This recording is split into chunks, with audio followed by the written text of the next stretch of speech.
Hey, everybody. Welcome to Office Hours. Welcome. Happy Friday. Let me know if you can see me and hear me okay. We will get the show on the road. What's up, Dawson? Welcome. Paul, good to see you, sir. Tanvir, welcome. Info Potters Network. Awesome. Welcome. We love newbies. Welcome, everybody. Happy Friday. I hope you've had a good week.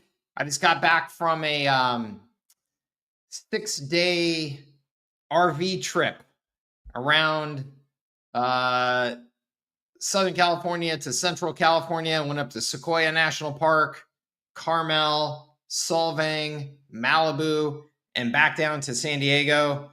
Had a fantastic time. I enjoyed RV life more than I thought I would. It was a lot of fun. Had perfect weather. Everything was great. So it was a nice little summer getaway. I hope you have had some fun to enjoy as well. And today, I hope I can help you in any way possible. That's what Office Hours is all about. So if this is your first Office Hours, this is pure Q&A. I don't have any agenda other than to try and be helpful and answer any questions that I can. So any questions that you have, you can type into the comments. I'm also going to put a live share or a live link here where you can join me live on camera. So if you have anything to discuss that requires a little more back and forth, a little more conversation, longer, more complicated, need to share your screen, anything like that, you can use that link and you can join me on camera. All right, let's get this show on the road. Any questions that you have, go ahead and type them in and I will take them as they come. I'm also going to jump over to our community and check over there. I have been largely absent from that this week since I was traveling.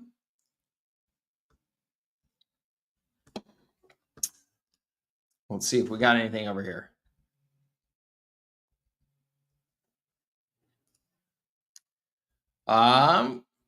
In the group, I have a question regarding, Frank says, I have a question regarding setting up email and SMS limits following Mike's strategy. Our agency wants to offer a monthly cap on email SMS. However, in Go HighLevel, it can only be set daily.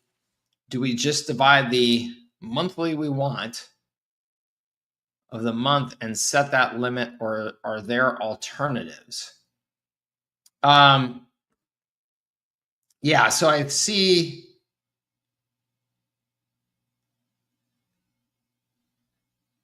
Okay, cool.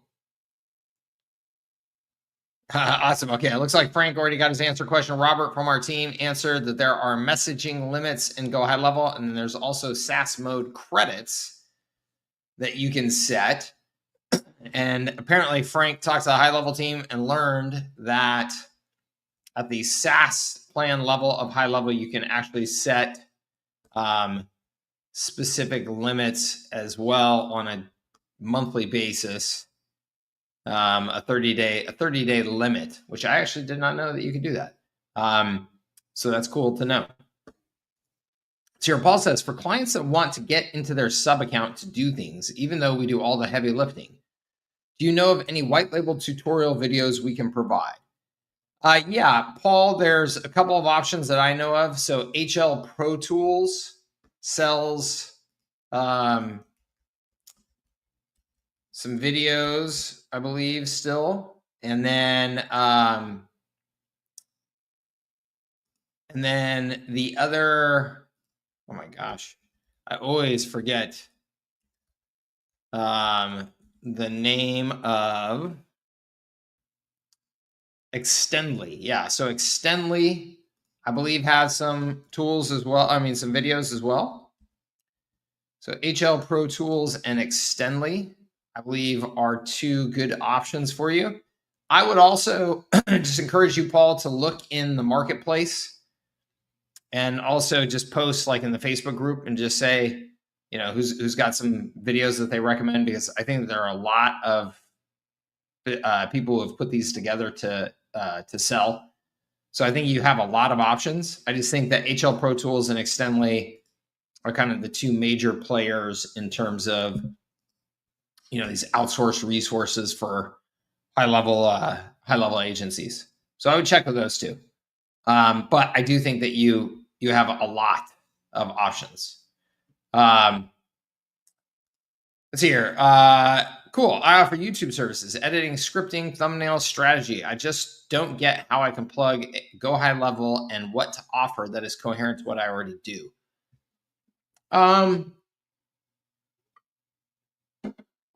Honestly, it may not be.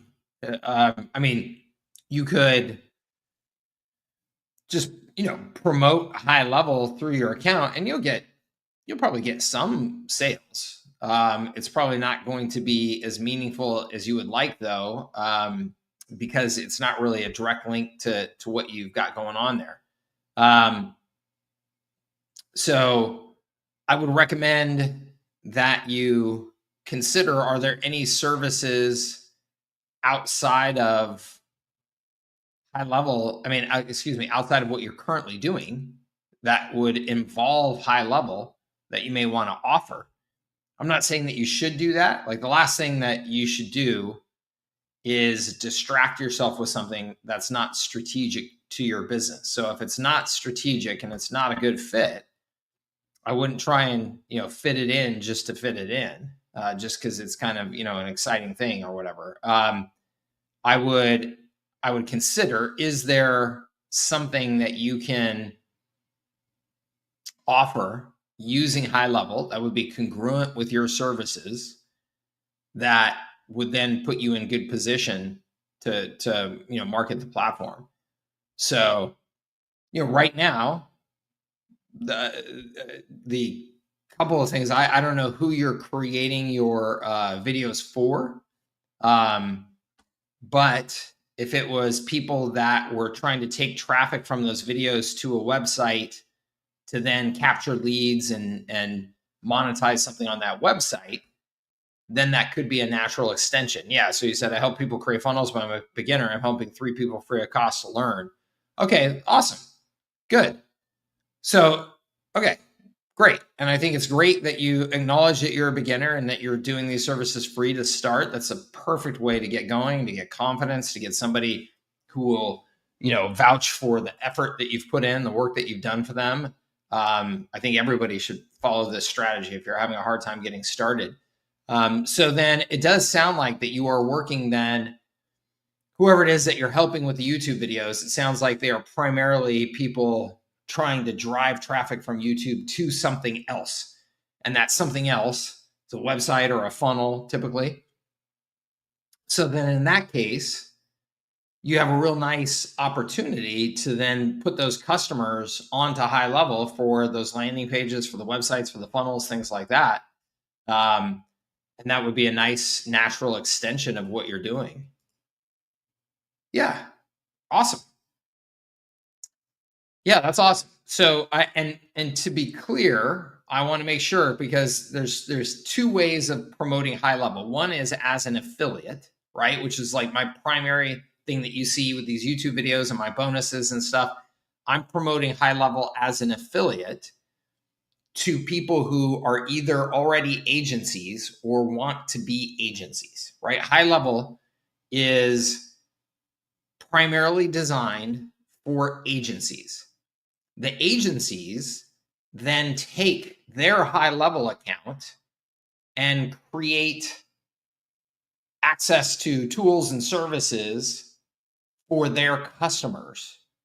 Okay, but their customers are customers of the agency, not of HighLevel directly.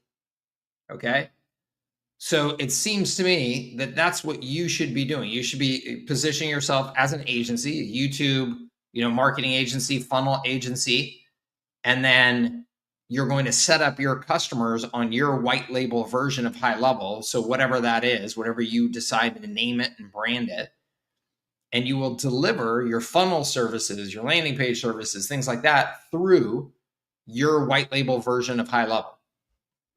So you won't be selling HighLevel. You will be selling your services that are based on the HighLevel platform, but which is white labeled to you. Okay, awesome. Good. So I think you're going exactly in the right direction. I think you've got it going. So I would say just keep on going, and you should be in good shape. Okay. Kai, my man, I see you back there. I'll get you in 1 second. Good to see you, brother. Let's see here. Info Potters Network. Since I'm new, I do not totally understand what I have access to in your system. I'm gonna go high level now under your system. I'm sure I'm not using proper terms for all this. What is my access to services at scale? Yeah, no problem at all. Thank you for asking. Thank you for being here. And thank you for your business. Let me pull up my website real quick. And I will just go to our bonus page. Okay. And you can refer to this page anytime as a very simplified version of what you're getting, but then hopefully you get into the members area and you see what you have access to. But let me try and kind of simplify it for you. Okay. So this is my bonus page. You scroll down here and you're going to see that I've got, all kinds of stuff for you, right? So this is during your free trial. You're getting access to our fast start training. This has got a lot of the core stuff about how you should build a business using HighLevel in it. It's got some service blueprints and things like that to help you get started. It's got a lot of the fundamentals of how this business works and what works in this business and how to price and structure your services, things like that.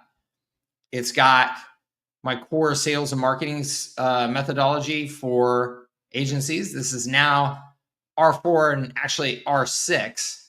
And so that will cause a little bit of confusion. I'm going to upgrade that. I'm going to update this. So you've got a lot in here to help you get started. This is just during your free trial. Okay. And during your free trial, I think that you should be really, really focused on a couple of things. And I say this once you get into my content. You should just be really focused on getting the foundation of HighLevel set up properly.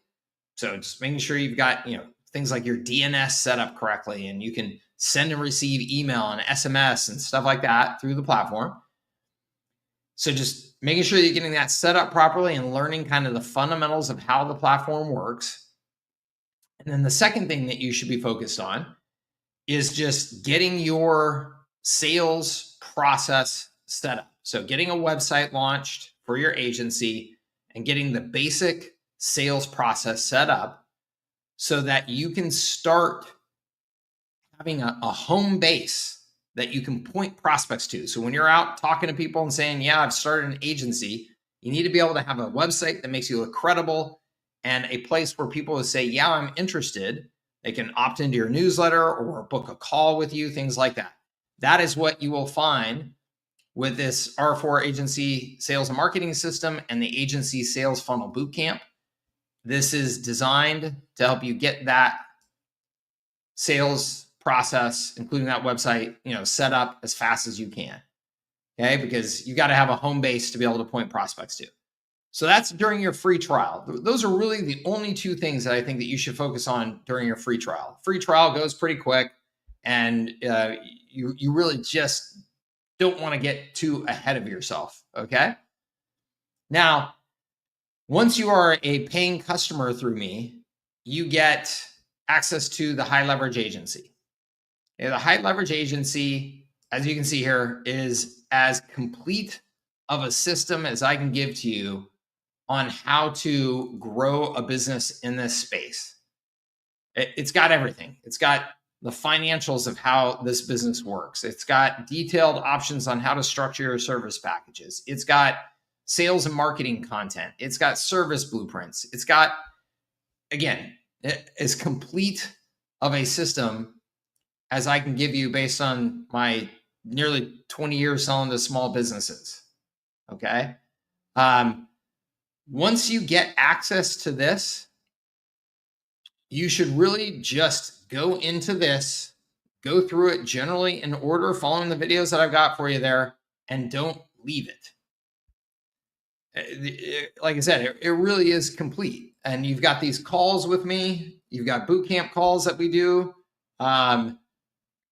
There's really not any good reason to go outside of this unless you get into a particular topic that you're like, Mike, I want to go even deeper on that topic. As an example, in High Leverage Agency, I teach you how to run Facebook ads to promote your services. But there is even more depth that I can teach on that topic than probably 90% of you need. But maybe 10% of you, for whatever reason, go, yeah, but Mike, I want to go all in on how to run Facebook ads. Then you can use the All Access Pass, which gets you access to all of my courses. So this is included in the bonus, all of my individual foundation courses. And so those individual foundation courses give you an even more in-depth, focused training on a very specific topic. Okay, like how to run Facebook ads. So you can dive into those when you need to, as you need to. But the last thing that I want anybody to do, especially if you're new, is to feel like, oh my gosh, I have access to Mike's 30 courses. And so I've got to go through all these courses and become a professional student.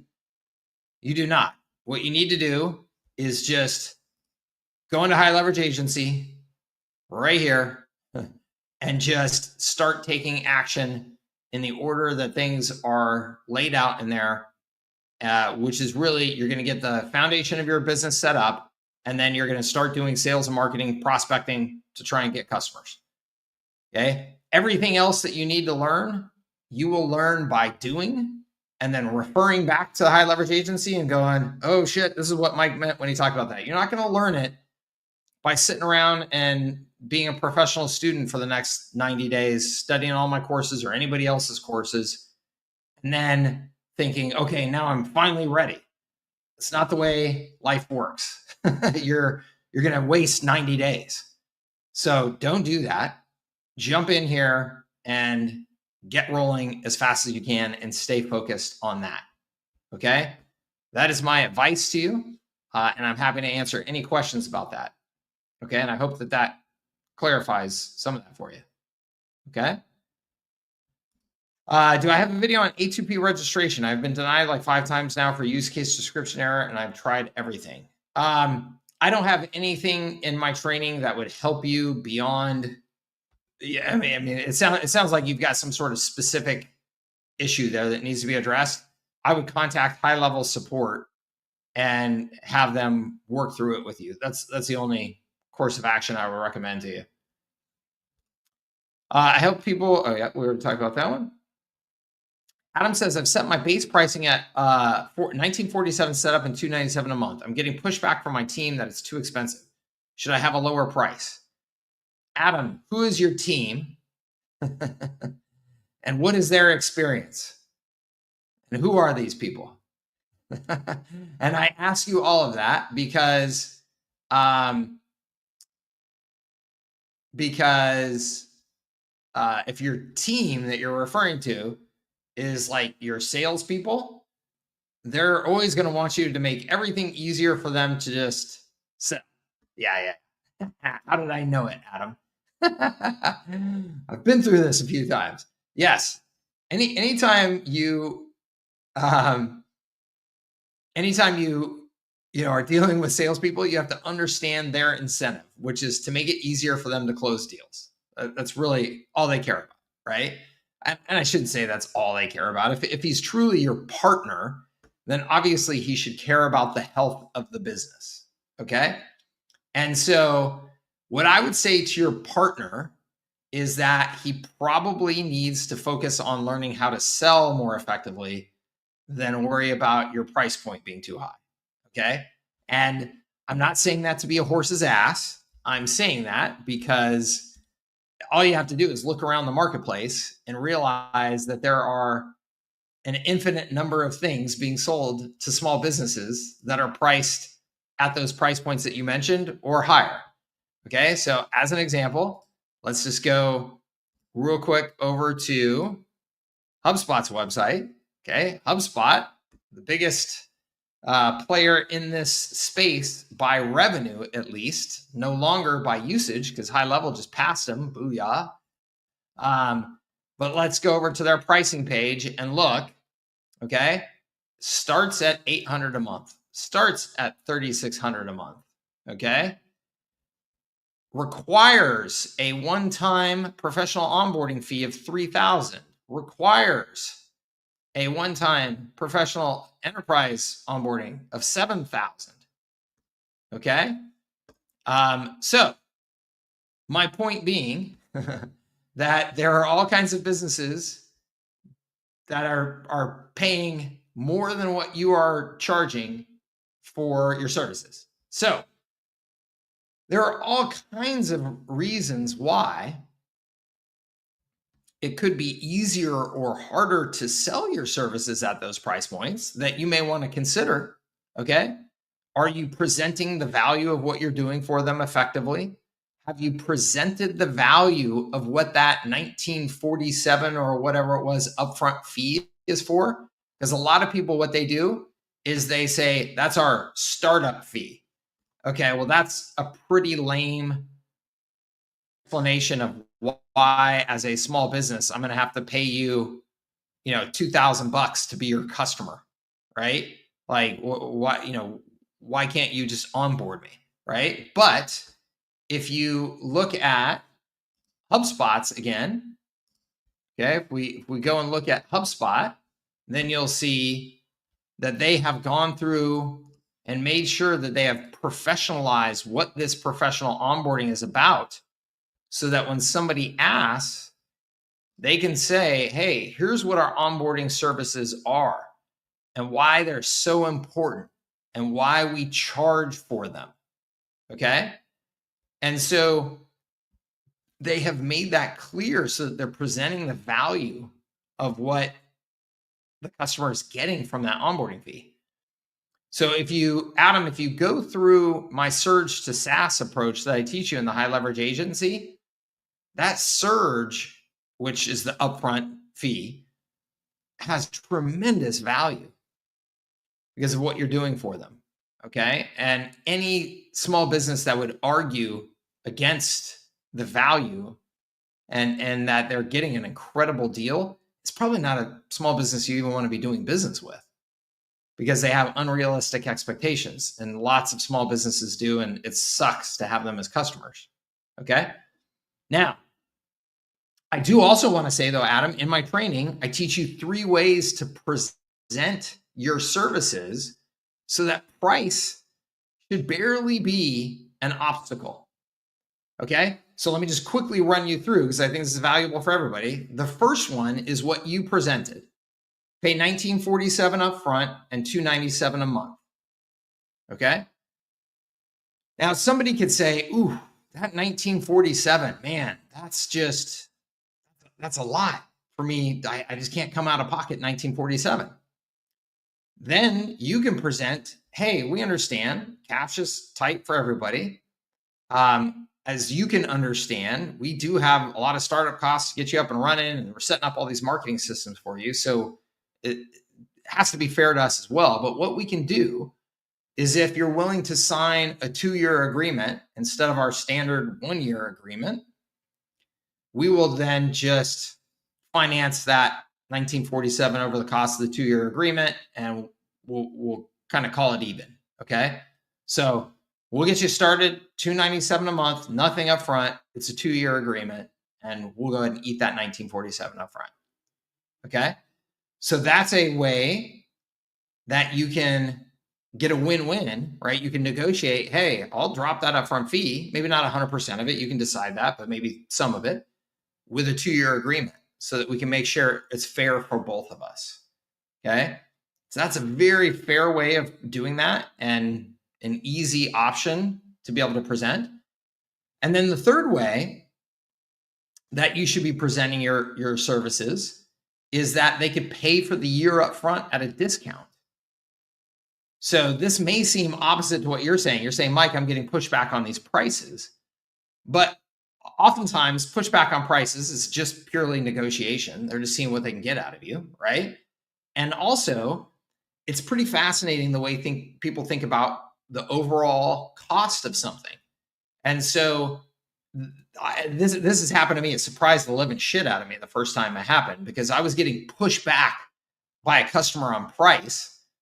And then I said, well, a way that you can get a lower price is you can prepay for the year and we can discount the services 15%.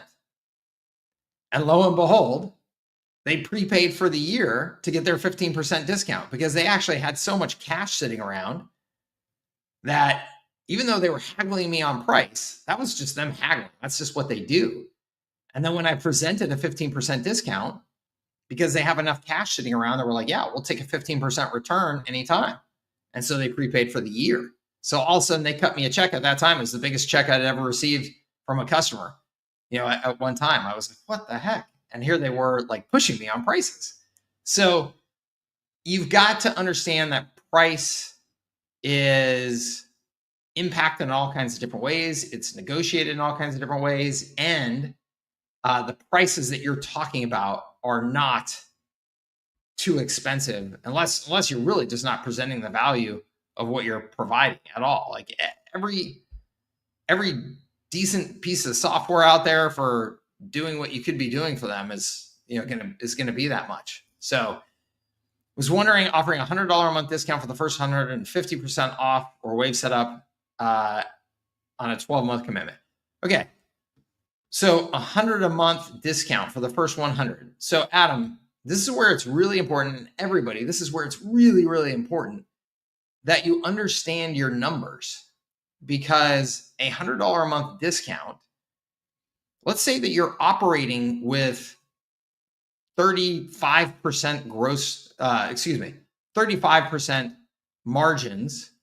Okay. So let's say it's 65% gross margins. And from that, you're expecting that you're going to be able to drop 30% or something, 25% to the bottom line. Okay. If you offered a $100 discount on a 197 plan, and those were your numbers, you would literally just be giving away your services for free at a loss. There's zero way that you would make money with that model if those were your margins. Okay. And those margins that I just quoted are pretty common margin structures. So you literally would be just selling customers just to go broke, which obviously doesn't make any sense. So you've got to know your numbers. And by the way, am I saying that there are no services that you could offer? There are services that you could offer at $97 a month and still make money. Okay. So again, it's about you knowing your numbers. I don't know what you're offering at $197 a month. What all are $297 a month? What all is included in that? Right? What services are you providing on top of the tools, if any? What was that setup fee for? So you've got to actually know your numbers so that you can see if offering a discount like that makes any sense whatsoever. Otherwise, you will just go broke. Okay. So I hope I can save you the pain of that. And Adam and everybody else, in my high-level quick start training is a discussion on the margins and understanding the core financial metrics of this business. You've got to understand them. In my high leverage agency, it's in there as well. So please make sure that you go through that and know your numbers, or else, you're gonna be in trouble. And don't let somebody who is incentivized on closing deals drive the pricing of your business, or you will also go broke. So I hope that helps. David says, I joined your program and it's awesome. Thank you, David. The niche I'm focusing on is early stage SaaS and AI startups. What's the one product and one traffic source I should be using to bring them in? Ooh.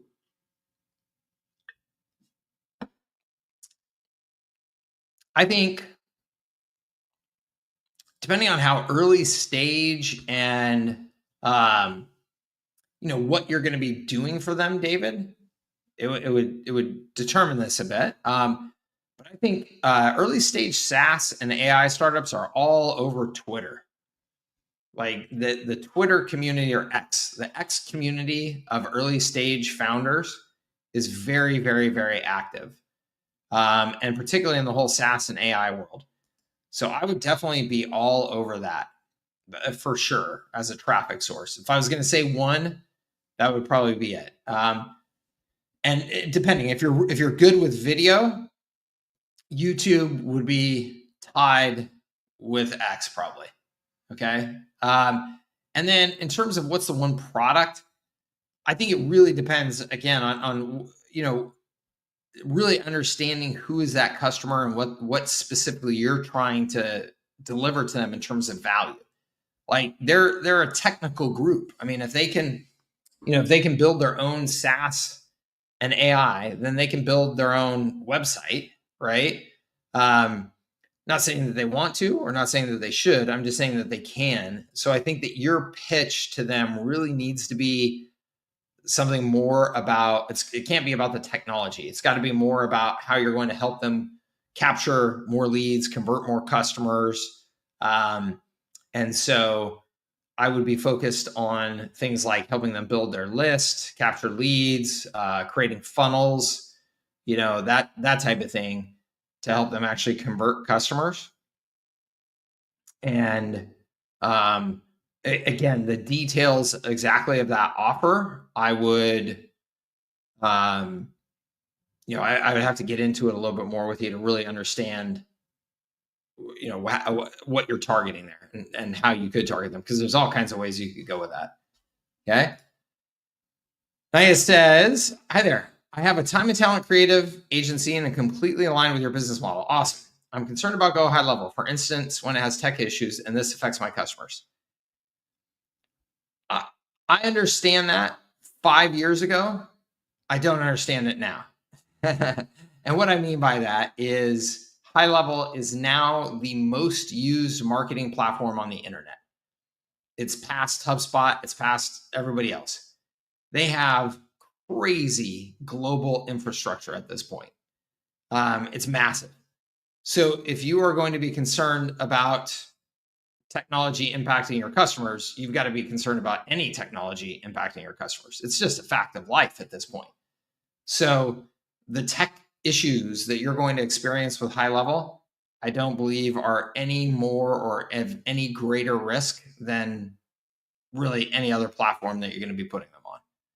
So I really don't think it's something that you need to worry about at this point. They have a huge development team. They have huge global infrastructure investments. They're relying on the same massive cloud infrastructures and stuff that everybody else on the internet is. I just don't think it's an issue. Okay.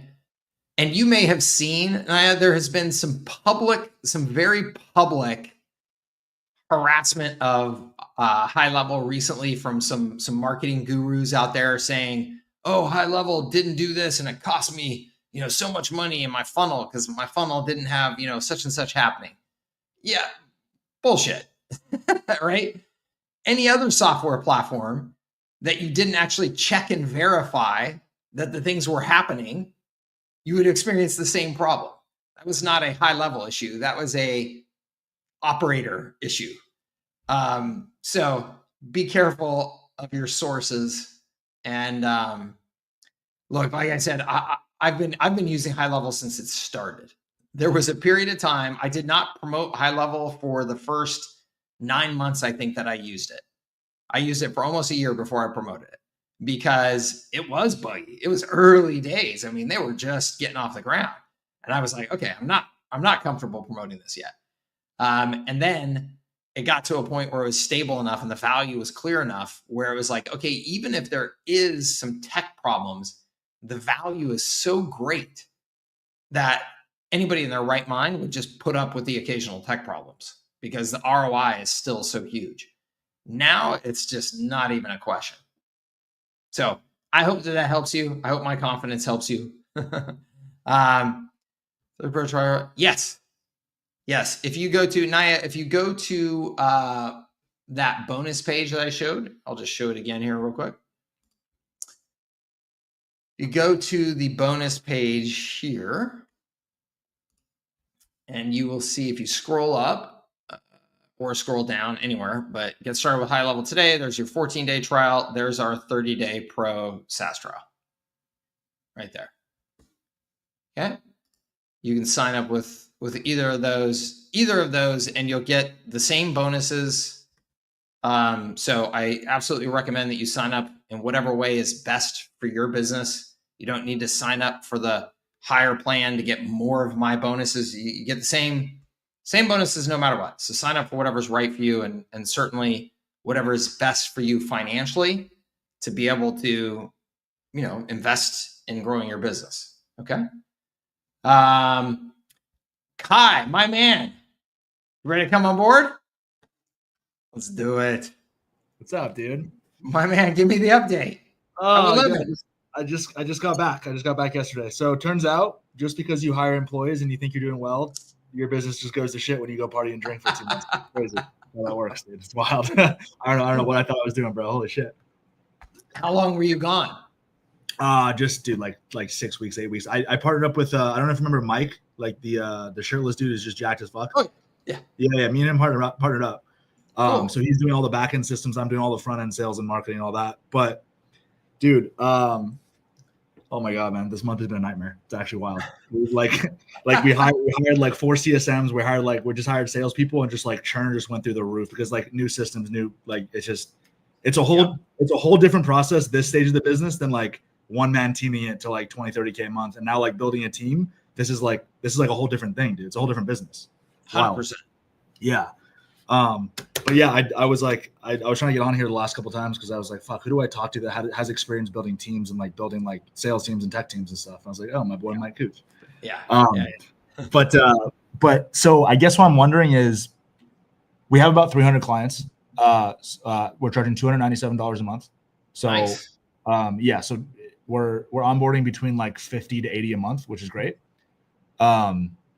Obviously churn's a shit show. Churn has literally tripled in like the last 6 weeks. It's been horrible.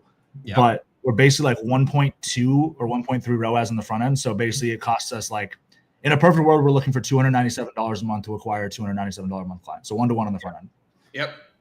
We just hired 4 new CSMs. So we have 4 customer success managers, so that the back end is basically going to get fixed up. So the churn issue should be solved by Mike. Yep. I'm managing the front end, which is sales team. So we have 3 sales guys. 2 are starting on Monday. What I'm wondering is, how fast do you implement those closers into the calendar? And then how much money should I expect to lose on the front? Like, how much money should I expect to lose in ad spend when the new closers come on board? And then also, how, like, if I'm closing these guys at like 67% close rate, what can I expect?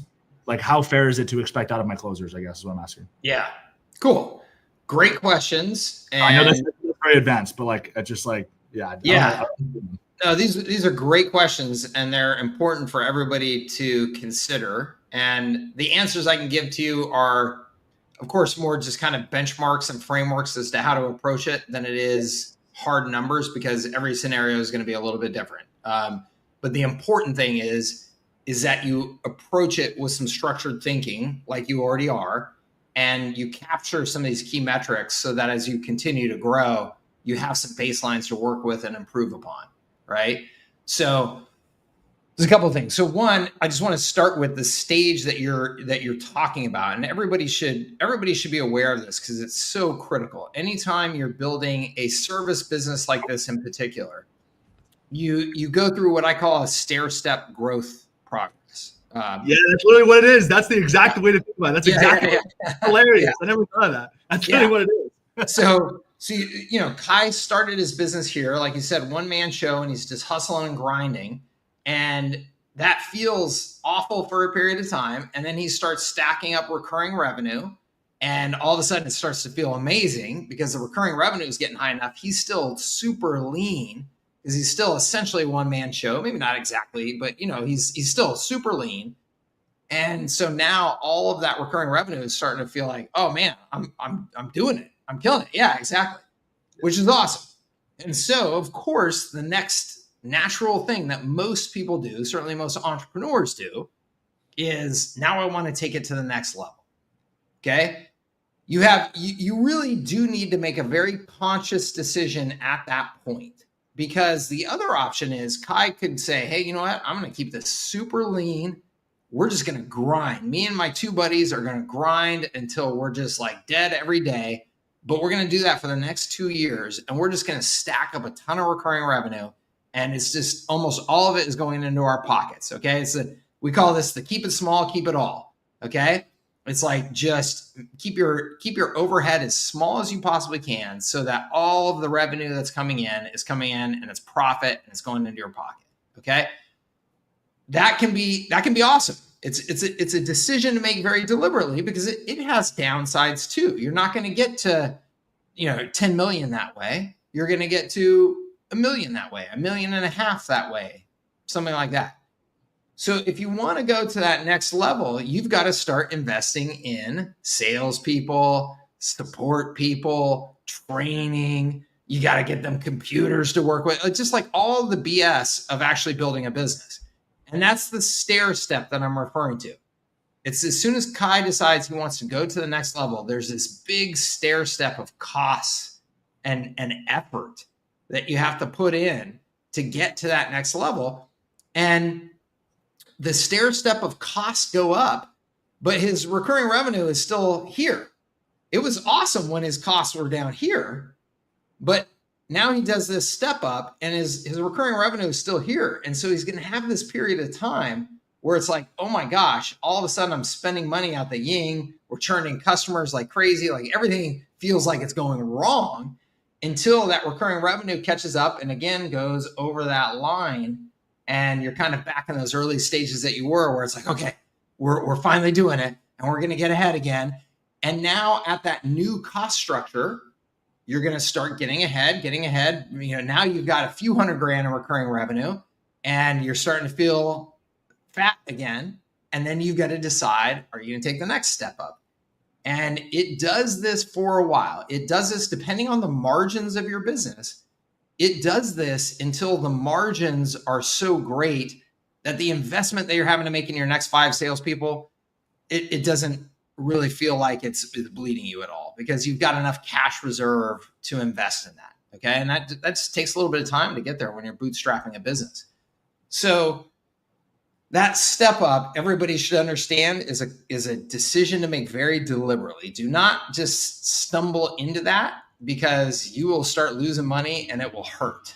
You don't have a choice if you don't want to be, because like you said, you could grind every day all day, but the whole point of running a business eventually is every entrepreneur wants freedom. So what you just said is fine, but with what you said, you don't get freedom if you're grinding 12 hours a day. So the whole point is, how do I keep the cash flow but remove myself and Mike's? How do we remove me and Mike from the business and get an operator to just come in, and then we're kind of like doing like 1 or 2 hours a week? That's the end goal, basically, with good margin, right? Yeah. Cool. Yeah. And so there's, and I would just challenge you, because I understand your way of thinking, and I've thought that way for a long time as well. But there are a couple of ways to get freedom. Okay. One is to build a business, like you're saying, to the point where you can exit and you get a bunch of cash at one time. Somebody pays you 10 million, 15 million bucks for your business, and boom, I'm set. I got a fat bank account. The other way is to build up a recurring revenue operation that runs primarily without you being involved, and you're just collecting money from it. And that's fantastic. That's a dream. The third way, though, is that you can keep it super lean, keep it small, keep it all, so that almost all that money is going in your pocket. You can do that for a period of time where all you're doing is stuffing as much money into a bank account and investments as you possibly can, so that that cash is generating returns and interest for you, so that now you can just say, hey, even if the business disappeared, I've got enough cash returns happening that I'm good, right? So that's another way that you can do that, is ultimately, like, you just suck as much money out of the business as you can to just line your personal pockets as fast as you can, rather than investing that money back into the business. Because that's what you're doing. If you were just running super lean, and you were, let's say that you were, netting 50 grand a month in the business, and you took that 50 grand and you just said, I'm just going to put it in my personal piggy bank, all of it, every day, as much as I can. I'm going to buy Bitcoin. I'm going to buy stocks, everything. And I'm going to try and get as much returns on it as I possibly can. That's one approach. Or you take that 50 grand and you're investing it back into your business. Instead of putting in Bitcoin and Tesla stock, you're investing it back into your business in the form of salespeople, because you're thinking my return on that is going to be higher than my return on Bitcoin and Tesla stock. That's the only rational reason to continue to invest more into your business, is if you believe that the returns from doing that are going to be greater than the other uses of the cash. Yeah. Right? But you want to be thinking about that decision deliberately. It's very easy. In my early days as an entrepreneur, it was all just, I got to go all in, everything, go as fast as I can. The reality is you are constantly making a trade-off between taking that cash out and putting it someplace else and getting a return someplace else, or putting it into your business and getting a return there. And again, you want to make that deliberately, because it's not always the case that investing in your business is going to produce better returns. This is Warren Buffett. All you got to do is study Warren Buffett's newsletters over the course of his career, and he explains this better than anybody, because he's got these businesses that are kicking off so much cash that he can't possibly use the cash to grow the businesses any faster. The businesses are already so big and growing so fast and generating so much cash that what he has to do is he has to go buy other businesses. That's the whole Berkshire Hathaway model. He's like, I got to do something else with this cash. So you will have that decision to make. And it's an important one to make, like I said, very deliberately, because it also has lifestyle impact, right? When you start hiring people, now you're responsible for their pay. You're responsible for their family. You're going to meet their families and stuff that are relying on the paycheck that you're giving them. It's a whole different thing. It's a whole different animal. So anyway, that was a rant, but I think it's an important rant. In terms of what you're doing, okay, you So are just to answer your question. We're looking for the freedom aspect as soon as possible. So that's why it's like, even like I'm expecting the revenue to take a giant hit when we implement all this, just because it's a shit show on the back end and a shit show on the front end, because nobody knows what they're doing. Mm-hmm. But it's really about, okay, like I'm done doing sales calls, bro. I was burnt out on sales calls 6 months ago. I can't talk to another contractor, bro. I swear to God, I'll blow my brains out. I can't do it. Yeah. So the problem is I'm the best sales guy by probably 30%. So it's like, bringing in new salespeople, we're going to take a hit because I'm no longer closing. But also, and I'm sure you know this, I am literally useless to the company 6 days a week, because I'm on calls from 7 a.m. to like 5 p.m. So I'm not doing anything to move the business forward. I'm sitting on back-to-back calls all day. And it's like, yeah, I'm closing and bringing in revenue, but the big jumps happen on Sunday when I have 8 hours to do deep work. Yeah. No big jumps are happening Monday. I'm useless 6 days a week. So we need to get me out of that as soon as possible. And we need to get Mike out of answering stupid daily questions as fast as possible as well. So both of us can sit back, improve the product, and then actually work on the business, not in the business, right? Yeah. That's the route we're trying to get to. Cool. So it sounds like you're doing all the right things and thinking about it correctly, and doing the grind that is necessary to get there, because that is what is required. So it's awesome. So as you start to bring on salespeople, understand that salespeople are the most expensive investment that you make at your business. And there's a couple of reasons for that. One is because they expect to get paid pretty well, right? Salespeople that do well get paid well. And then two is that the time that it takes to train them to get them to the point where they are doing well can be considerable. Okay, so I'm so sorry to interrupt you. One quick question. I agree with what you're saying. However, it's very, very different training, in my opinion. Obviously, you know more, but it's very different bringing in closers for a $3,000 to $10,000 upfront offer than it is bringing in closers for $297 a month offer. So I'm guessing it's significantly easier. Like the ramp up time and how fast and how well they should be closing significantly easier on a $300 a month plan than a $10,000 PIF, right? Absolutely, totally agree with that. Totally understand. So in the case of a $297 offer like you're talking about, where it's primarily ad driven, right? People into a sales process from ads. Yep. You should be like just completely scripting what they're saying, what questions they're asking, how they're responding. Like everything should be very, very scripted. The approach that I would take is that I would tell them, hey, you're essentially here on a 30-day trial basis. And in that 30 days, it is your job to master these scripts. So you should just be role playing these every minute of every day that you're not working, outside of work, everything, just be role playing this stuff. And then you should be role playing it with them every single day to start the day. You should be role playing key aspects of the scripts. And then in that 30 days, you want to see them start actually closing their first deals. And in terms of the ratio, I would expect the ratio initially when they're getting started to be a third maybe of what you do. God damn it. Okay. Would you switch them? Would you switch them right away? So like we're having them start Monday. So we're just gonna they're already gone through the training and stuff, but it's like, would you, because with the Go HighLevel calendar, right, you do it based on availability. So it's like, I'm trying to get to third string as fast as possible. Right now I'm first string. So my appointments get taken up first. So would you just right away have me move to like third string and just constantly just train them? Or should I still stay on first string and let them take second and third string, I guess? I mean, that's really kind of like a financial decision on your part. I mean, the answer from how do I get people trained up as fast as possible is to start giving them the leads, and you're just a full-time coach now. Like that's really all you're doing as a coach. But I'm going to take more of a financial hit by a lot by doing that, because then I'm losing the front end. I'm losing deals that we probably would have closed if I was the one on the call. For sure. Yeah, of course. God damn it. And by the way, the quality is going to decrease, as you already said, too. The quality of deals that close are going to decrease because they're not going to do as good of a job as qualifying the customer. They're going to be anxious to try and close the deal where you're not anxious to close the deal. So they're going to close deals that don't really fit, but they find a way to close it anyway. So the quality of the customers that you get, as you already suggested, are going to go down. You're going to have higher churn.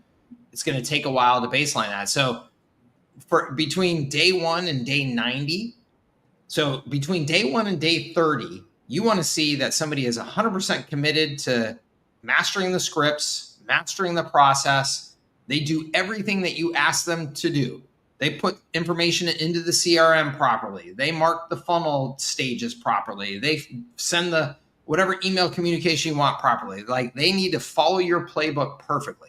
And if at the end of 30 days, somebody hasn't demonstrated their commitment to mastering your playbook, they're gone. Okay. You just cut. Like if they don't understand that that's the job and that's what you're paying them for, then they're gone. Then from days 30 to 60 and 60 to 90, you're working on refining their ability to, hey, you've almost got this part of the script right, but you're still doing this a little bit off. So we've got to refine that. That's days 60 to, days 30 to 60, and then 60 to 90, you want to see that their numbers are catching up to what a successful baseline metric should be. They're not going to, with some exception, there could be you hire some all-star salesperson and their numbers start to get to your numbers. You shouldn't expect that. If you're closing at 67, you should expect maybe an all-star to get to 50. And a solid probably 35 to 40, Okay. That's reality. So you want to start managing those people to those metrics. And again, that they should have just that complete commitment to, I'm learning the playbook. I'm following the playbook. It works for you. It will work for me if I follow it. If they start veering from it, they're not putting in the time, they're not putting in the commitment, all that type of stuff, then gone. But after 90 days, if somebody's still on your team and they're not a solid contributor, that's your fault. That's not their fault. Yeah. You didn't manage them at that point. Yeah. That's why I'm leaning towards like I'm just going to go full-time coach. Like how am I meant to coach these fuckers if I'm sitting on 12 hours of calls? Like I really can't coach them because I'm busy. You should be literally, whether it's literally or virtually, sitting over their shoulder, listening to their calls, using some of the text that you can actually bust in on their call if you need to. Hey, sorry, this is Kai, this is the owner of the business. I was just listening in, and I just want to make sure we clarify this, that type of thing. Like sales that way as well. Yeah. Okay.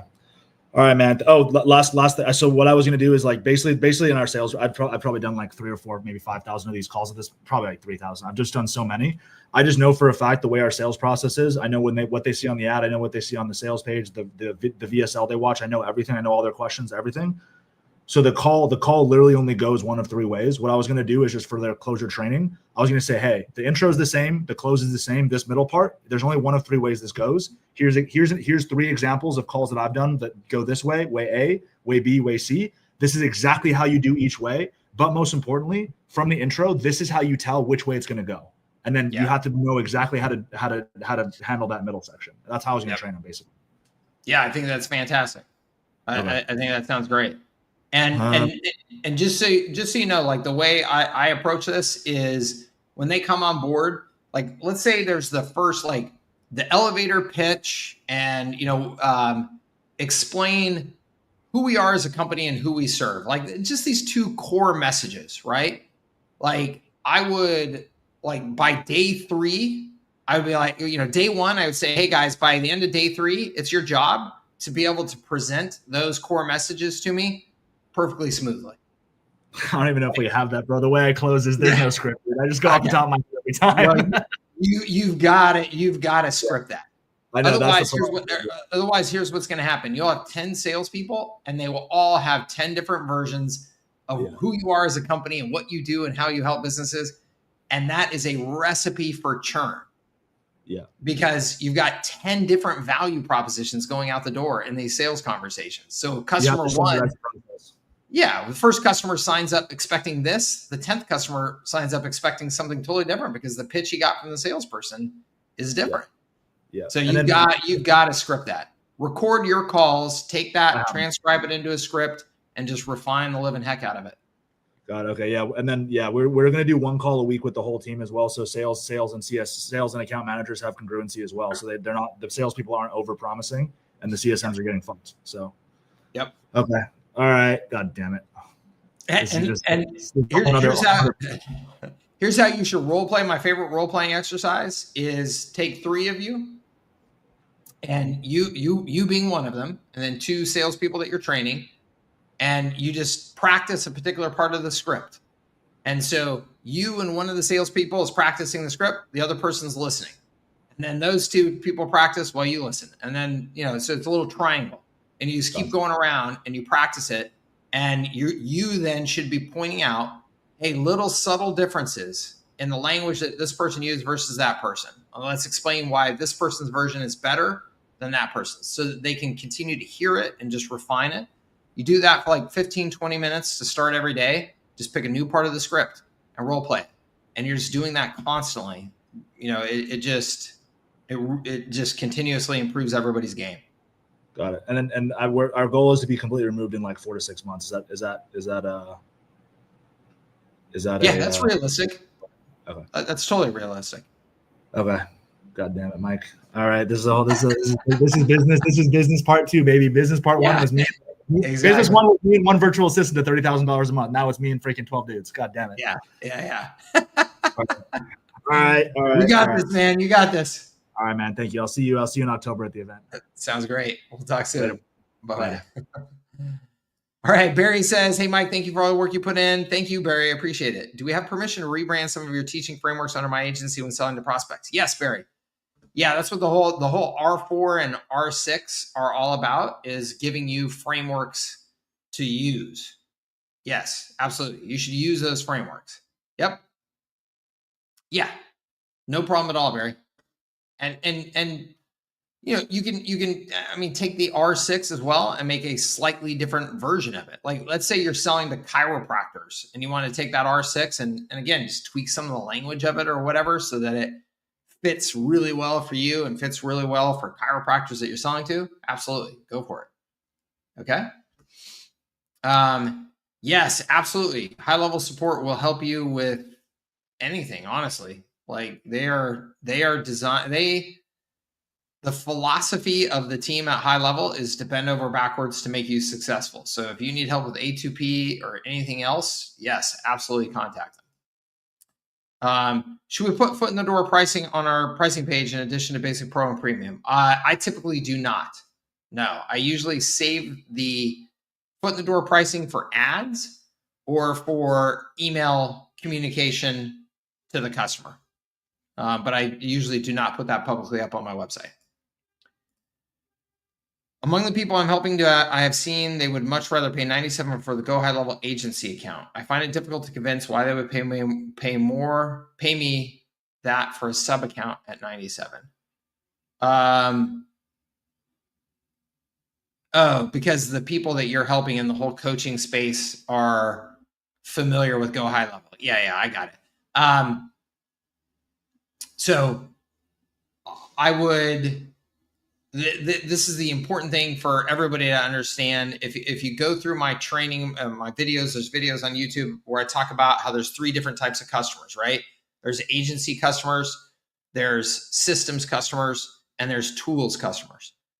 Tools customers are the exception in the small business space, even though that's what you actually see and hear about most, because that's what most venture capital businesses are based off of. They're selling software to a small business owner who will sit and use that software.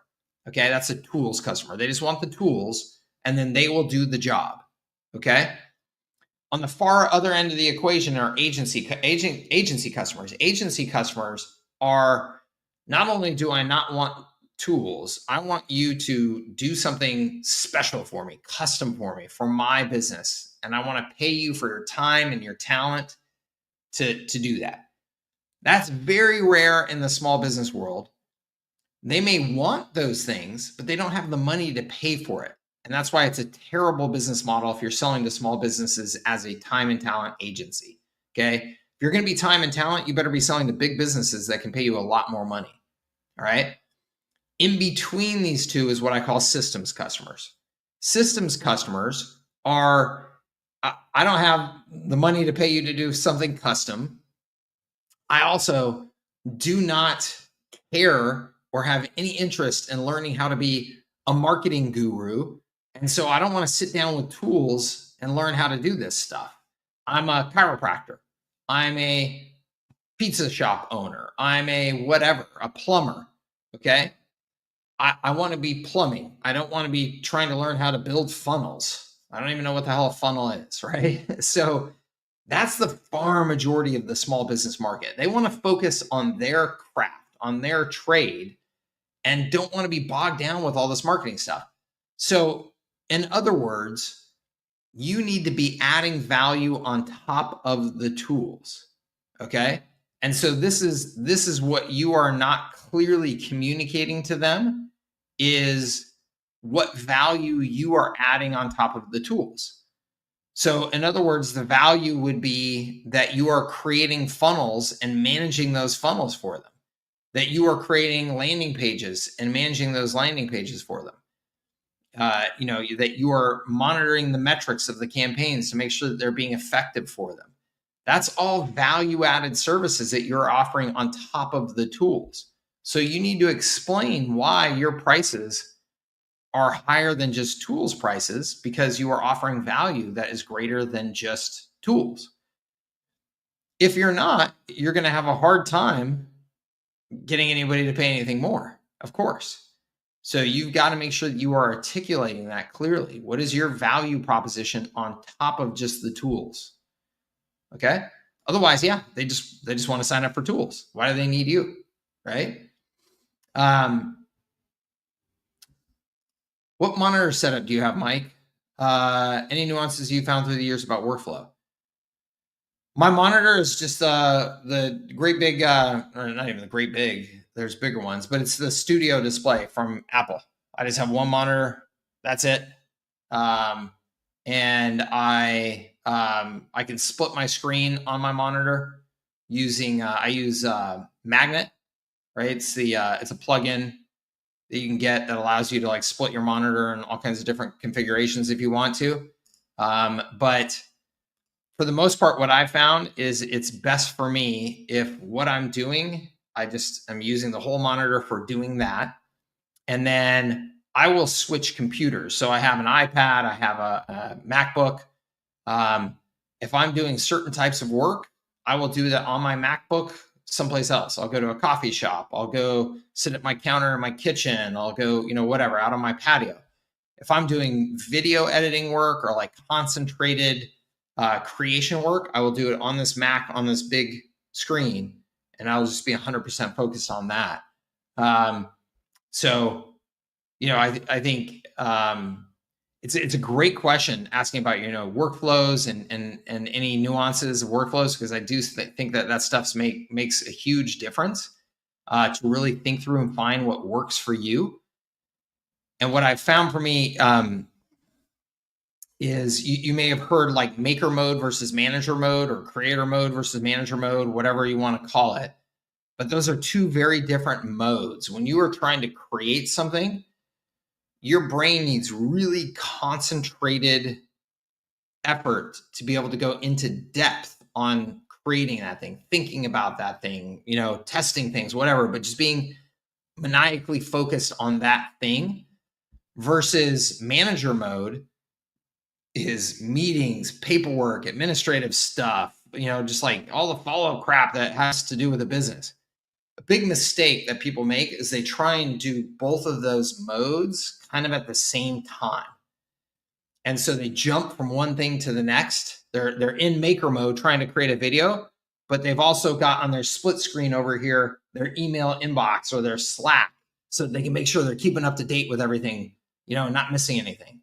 Well, that prevents you from actually fully going into maker mode because of that distraction. You're just back and forth, and it kills your productivity.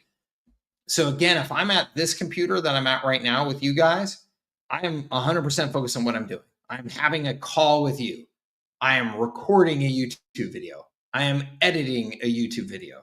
I'm doing deep content work, whatever. If I'm on my laptop and I'm sitting at the kitchen counter, I'm probably just catching up on emails, catching up on some busy work admin stuff, whatever. I can do that at a coffee shop. I can be distracted by the people walking around me and listening to music and blah, blah, blah. It's okay, because none of that requires depth. It's just like, I just got to get stuff done, right? Here, I'm focused and I only do one thing. So hope that helps you. I try and very clearly distinguish between maker mode and manager mode. Still unclear about membership under your system. By the way, your system is great. Thank you. Just don't understand. Trial, length of trial, cost at end. I thought my Go HighLevel membership now already trump cost. Yeah. If you invest in HighLevel through me, you get access to everything for free. You don't have to pay me for anything. You just pay HighLevel. I get my commission from HighLevel, and that covers the cost of my programs. So if you have invested in HighLevel through me, either to start your account or you upgraded your account through me, either one is fine. You get access to my stuff for no additional cost. So there will be no more costs from me. Okay, that's the model. Okay, I hope that helps. I'm seeing founders and investors. We can help them with lead gen and marketing strategy for SaaS AI. So that's an opportunity, definitely, absolutely. Good. My niche is small law firms. They make it hard to scale prices by users. That makes it hard to scale prices by users and usage. Why do you say that? I'm tempted to use a single price, but there are other scale factors you'd recommend. When you say it makes it hard to scale prices by users and usage, are you saying just because they don't have very many users and very much usage? I would just have if that's the case, I don't know that I agree with you, by the way, but let's just say that you're right. Then what I would do is I would just do like Owner does here. And I would just have one flat price for your system. So Owner is for restaurants. These guys are growing like crazy, and their pricing is just one simple price, $4.99 a month. Okay. So I would do that. I would put a limit on the amount of email and SMS that you can send through the system at that $4.99 a month before it goes to some usage-based additional costs, right? It doesn't make any sense that they could send, millions of emails through a month. before there would be some additional cost for doing that, right? So you just put a cap on what that is. But I would just take an approach like that. Okay. What is my weekly coaching like? You got any links to see an old one in action? Yeah, inside of our membership area, they're all recorded. They are not weekly coaching calls, though. The structure we've adapted over time because weekly is just too much. I do these weekly free calls. You can come on here anytime, ask any questions that you want. Or our training calls that we do for our members are more like monthly. And we do typically 2 days, 2 to 3 hours each session so that we can go deep into a topic. Because what I found was the weekly calls it's just too much. You need time to be out there building your business, not sitting on calls with me. So it didn't. They had to be shorter. Didn't allow us to go into depth. It was too much distraction. We covered that one. Yes, I've seen this harassment, especially over web page performance. I've watched 12 of your videos. I trust your analysis. Thanks, Mike. Awesome. Thank you. Kai says, put me in, coach. Kai says, what if we already have an account but would love 30 days free of the $497 plan? I think tough.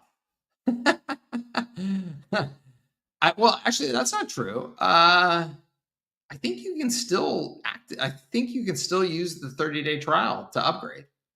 I'm pretty sure. Nadia says what I meant was for 30 days for the $297 per month. The bonus page link you showed went to SaaS $497. I don't have a 30 days for the $297, but what I would recommend you do is just start at the 97 14-day trial. Get your account set up, right? Just do the basic setup, however long that takes, and then just upgrade to the $297 as soon as you're done. The math will still work out almost identically for you. So I would just start at the 97, take however long that takes to get things set up, whether that's 10 days, 2 weeks, 3 weeks, 14 days of that will be free. And then after that, as soon as you're ready, just upgrade to the 297. That's the approach I would take.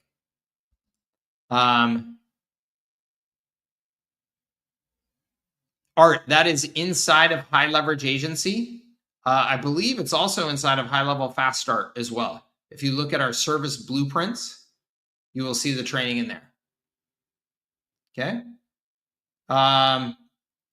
More of a technical question. I've onboarded 3 clients, different verticals. How do I increase the speed of onboarding? I've used the onboarding survey, but it didn't merge with their record. David, I think in terms of speed, one is heavy use of snapshots and custom values, right? That's the incredible power of snapshots and custom values is it should allow you to onboard and create initial systems for customers as easily as possible. And then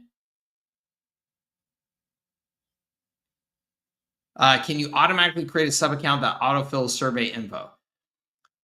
The answer is yes, David, but that is not a native function of HighLevel at this point.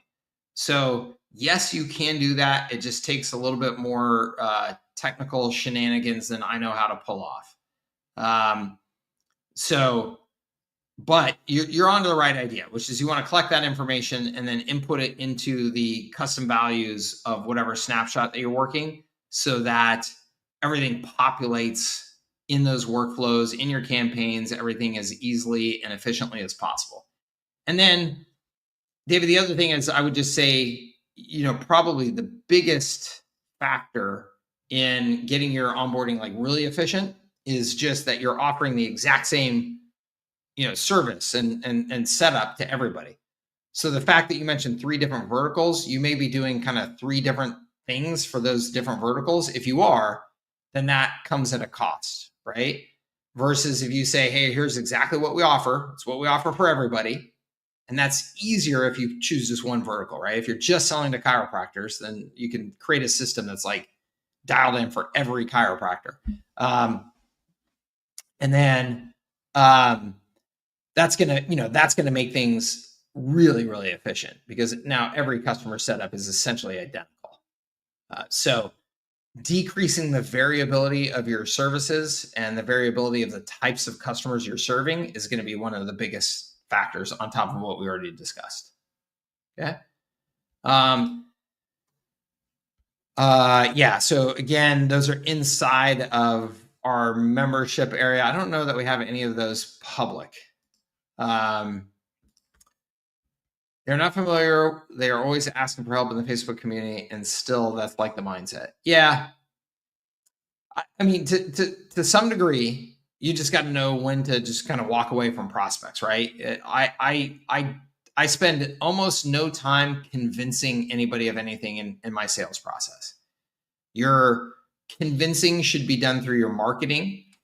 Your convincing should be done through the content that you create that people consume before they ever get into your sales process. If they're in your sales process and they still don't understand the value of why they're paying you X dollars a month, you probably just need to say, hey, it's probably not a great fit for you right now. Totally understand that. If something changes, we'd love to work with you and move on. Okay. And oftentimes, by the way, that will solve the problem. They'll go, whoa, wait a minute. No, sorry. Maybe I just don't understand.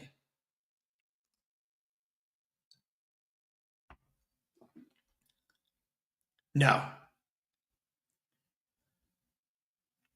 And I hope that, Naya, I hope that what I explained to you makes sense. Just do the $97 free trial. Take whatever time you need to get everything set up, and then upgrade to $297 as soon as you're ready. Okay. But I would gladly pay you. Oh, thank you. But if you sign up or upgrade through HighLevel, you don't have to pay me.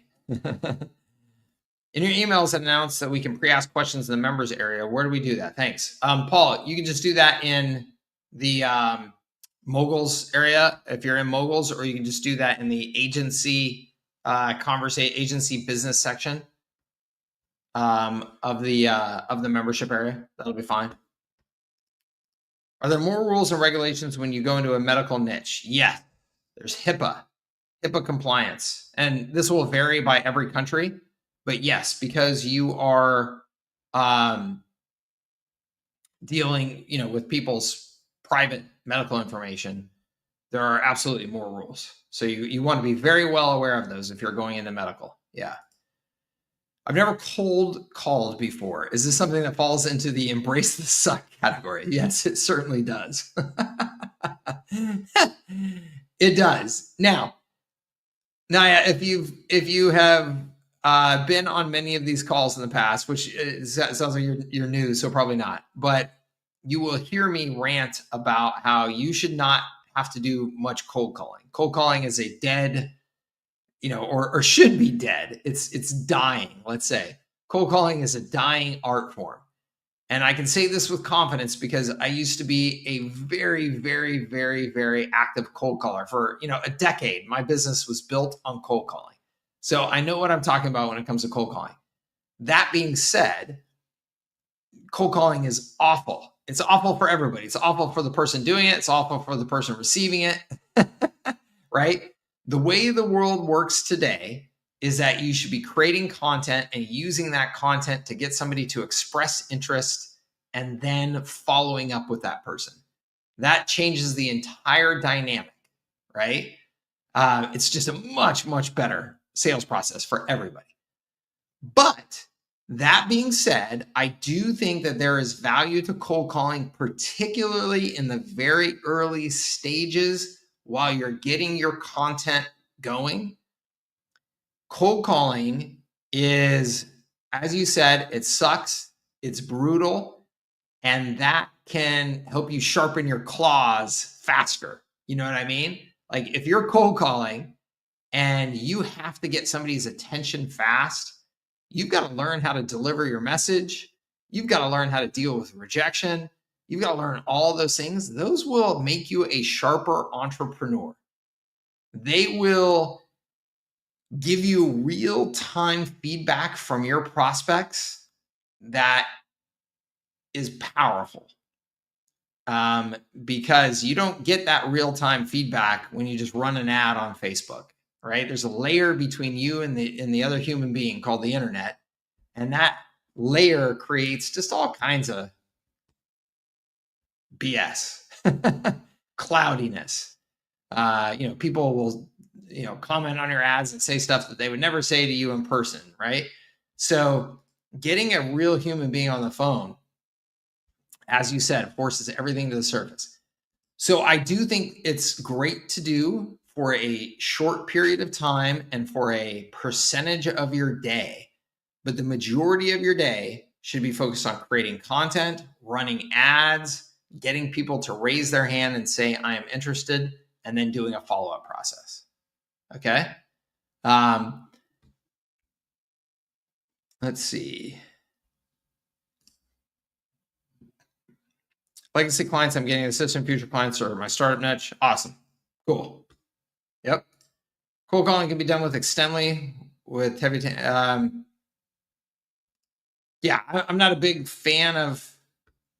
I'm just not a big fan of cold calling anymore. Like I said, so be careful about what you're getting into, who you're using for what. Like, to me, the only reason I would be cold calling at this point would be for Naya as a founder to get great information, get everything to the surface, as she said, right? That is the best use of cold calling for a founder, not some outsourcer that you hire. For a founder to call real human beings and get real conversations and hear that real feedback from prospects will shape everything else that you do. It'll shape how you design your services. It will shape how you design your content that you're putting out there. It will shape your overall sales process, right? You don't get that by hiring outsourcers to do calls for you. Outsourcers to do cold calls should only be done because you have figured out a marketing and sales process where the cold call can be done with a super tight script, super efficiently at a very low cost to get you to that next step in the sales process. And it's proven. You've already tested it, measured it, all of that. Otherwise, I would not be doing it at all. Okay? Dawson, my man. How you doing, brother? Good. How about you? I'm fantastic. Thank you. What's up? Give us the update. Today is day number 50 in a row. I love it, man. Doing the grind, getting after it. Like what they say is like the harder you work, the luckier you get. So I think that is partially true. Absolutely. I think it's totally true. Today I'm interviewing a new team member, and the next step of the interview phase is that I'm going to take him out to mini putt, and then like I heard that golf and doing golf is a good way to assess character with someone. So I think that we're going to do that, and then I think the main goal is just like learning how to onboard a team member, learning how to lead, and also learning how to manage my emotions when being a leader and taking that role. I love that.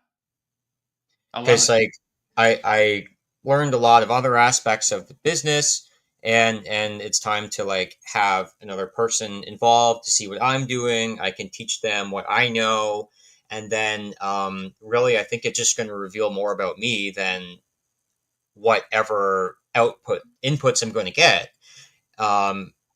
It act as a mirror, and then I can grow as a person and as an owner. Yeah, absolutely. I love that, man. Yeah. Like you said, hard work and getting out there and exposing yourself to new situations, new conversations, all that. That's all growth, and it all increases that. They call that the luck surface area, right? You want to increase your luck surface area so that you've got as much potential out there for luck to find you and land on you. And that's how you do it. You don't get that by just sitting in your home or sitting in your office all day and not making contact with the world. That's for sure. Yeah, so I learned that. One thing I found, what I was reading some of the services that scale features. Yeah. One of them was called roll up. What is a roll up? I'm sorry, it's called roll up? Yeah. A roll-up is when businesses, like an investor or a business, buys up other businesses in that same niche so that they can quickly make a bigger combined business. So here's the way this works in practical execution. So like when I built my IT management business, I got to a point where the time it took to acquire a customer was greater than I'm sorry, the time and cost. So let's just say the way I was thinking was, okay, I'm going to go into a new market. I'm going to go into Los Angeles. And my goal is to get 500 customers in Los Angeles within the first 18 months. Mm-hmm. And you would look at, okay, what is our average time and cost to acquire a customer? How much marketing budget does that take? How many salespeople does it take? And when you add all of that up, it was actually cheaper for me to just go and buy a business that already had 500 customers.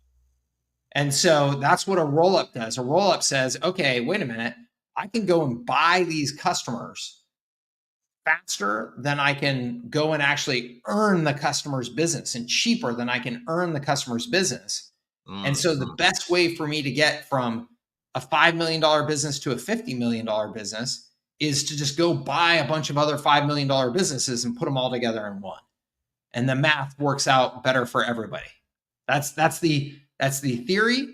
Sometimes it works really well in reality and it's very lucrative. And then sometimes you find out, oh shoot, combining a bunch of separate $5 million businesses into one business is actually hard and things go off the rails and it's messy. But that's the theory. That's the concept. Okay, yeah, because I know that newspaper companies did that, where the big newspaper would buy 2 or 3 other newspapers, and they would have their audiences so that they can advertise to that. But now you're talking in terms of services and products, so I guess they can do the same too, and convert the customers somehow into that value chain. Yeah, that's exactly right. There's in any industry where there's a high degree of fragmentation.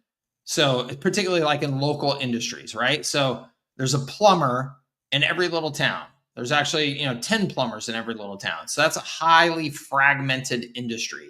There's not just like one giant plumbing company that serves the whole country, right? And so in those fragmented businesses, it's typically it's very common to see a roll up, because again, they can just acquire those businesses cheaper than they can acquire customers on their own and just put it all together in one brand. And there's usually lots of benefits. Like if you're a plumber and you've made it to $300,000 a year in revenue as a plumber by yourself, but you can't really afford to do marketing. You can't really afford to have an admin staff. You're not big enough to have the budgets to do all of that. Now, when all of a sudden you're part of a bigger plumbing company that has 10 other plumbing companies that they put together, now they're all able to market under a single brand. And now they can like really crush the marketplace, because now everybody's seeing Roto-Rooter over and over again, and they're getting all of that marketing benefits. So there's a lot of benefits of combining these businesses like that. Okay. Yeah, that's a good way to think about that. And I think the other interpretation I had was where it was a distribution chain. So for example, if I have my frame photo here, like I would buy the frame photo company, and then I would buy the distribution channel to help bring from point A to point B. But I think what you're mentioning was more of the customer. So yeah, I never really thought about it that way. Thank you for explaining that. Yeah, what you're referring to, where you're buying like the framing company and then you're buying the distribution of that, all that, that's typically called vertical integration. Vertical integration. So yeah, so a little bit different concept, but similar in ways and similar kind of benefits that you're looking for. Okay, yeah, thank you. I'll let you know how the team thing goes, and how the how my marathon is when I'm running it. Awesome, man. One more thing, I got this is a Beach Boys ticket with Sweet. the Surf City All Stars. Nice. I met David Marks, and I said hi to Al Jardine. So thank you, California, for giving us the Beach Boys. I love it, And man. thank you, Mike, for helping me like learn the lifestyle and stay focused on business too as well. I love it, man. Congrats. Keep on hustling. Okay. All right. Have a Thank you, great day. brother. All right. We'll see you soon. All right. So let's see here. Rock, good to see you. Made it late. Signed up for the Summer of AI through you, and I'm super pumped to dig into the content. Love it, man. Awesome. Well, welcome. It's good to see you here. And of course, let me know if I can help. Skoda says, do you think using the website builder templates on HighLevel is still the professional standard, even with the limitation of animation? Thank you. Yes, absolutely. Look, small businesses need effective functionality to capture leads and convert leads into customers. Okay. Very, very rarely do they need any exciting bells and whistles. They don't need it to be perfectly glamorous or anything like that. Okay. It's really about, does it do the things that it needs to do to show up in search engines, to capture leads when people visit, to create interaction when people visit, to make sure that they're capturing reviews and publishing those things. Like, it's fundamentals. The far majority of small businesses are not executing on any fundamentals. You do not need to be cutting edge with them. You just need to give them fundamentals, right? And that's what you should be focused on. That's what they should be focused on. Okay. Yeah, Dan Penny, absolutely. Yeah. And the real king of this was Wayne Huizenga, right? Wayne Huizenga was the guy who did the roll up of all the garbage companies, and then he did automotive dealerships, and I mean, he was just a monster at doing roll ups. I studied a lot from him, and what a character too! What an amazing character. All right, gang, I got to run because I've got a meeting here in 24 minutes that I got to hop in the car and get to. This is a fun session. I had fun in this session because we got to talk about a lot of real entrepreneurship stuff. And so I hope it was valuable for you. I appreciate all of you being here. I want to close it in just a thought as we're going through all of these problems that we're trying to solve as entrepreneurs, right? And some of them, like you heard Kai, and he's dealing with the stress of, taking this next level of growth. And one of the things that I have come to understand that I think is so helpful and so valuable for anybody on their entrepreneurship journey is to understand that you're in the business of solving problems that other people don't want to solve. You know what I'm saying? Like, entrepreneurship is hard. I actually had somebody comment on one of my YouTube videos overnight about how it's nearly impossible to start a business in 30 days. And I'm like, yeah, no shit. Who told you that it was possible to get your business going in 30 days? Like, that is an incredibly unrealistic expectation. Building a business is hard work, and you are constantly solving new problems every step of the journey. So the faster that you accept that your job is essentially a professional problem solver from now to eternity, one, the more valuable you will become in the marketplace, right? The most valuable people in the marketplace are the people who can take on the biggest problems and work them and solve them and keep the right mindset while they're doing it so that they can move forward every day. The people who are the least valuable in the marketplace, who make the least money, who have the least assets, who have the least freedom, are the people who run into a problem and go, oh, that's just too hard. I need to go back to my paycheck, right? And I'm not trying to pick on those people. I'm just saying that's the difference between somebody who sees a problem and goes, yeah, this is a challenge. I'm going to get through this challenge to get to the next level, and I'm going to learn a ton along the way, and I'm going to be better for the next challenge that comes along. That's how growth happens. So the sooner that you just accept, like when you heard Kai and he's like, okay, this is entrepreneurship level 2. Damn it, I just got to do it. And that's exactly right. That's exactly right. If you want the spoils of entrepreneurship, then you've got to put in that grind and that willingness to just continue to solve new problems that allow you to level up. That is the entire game. Okay. And the more that you can have the right mindset about that, the more that it's just fun.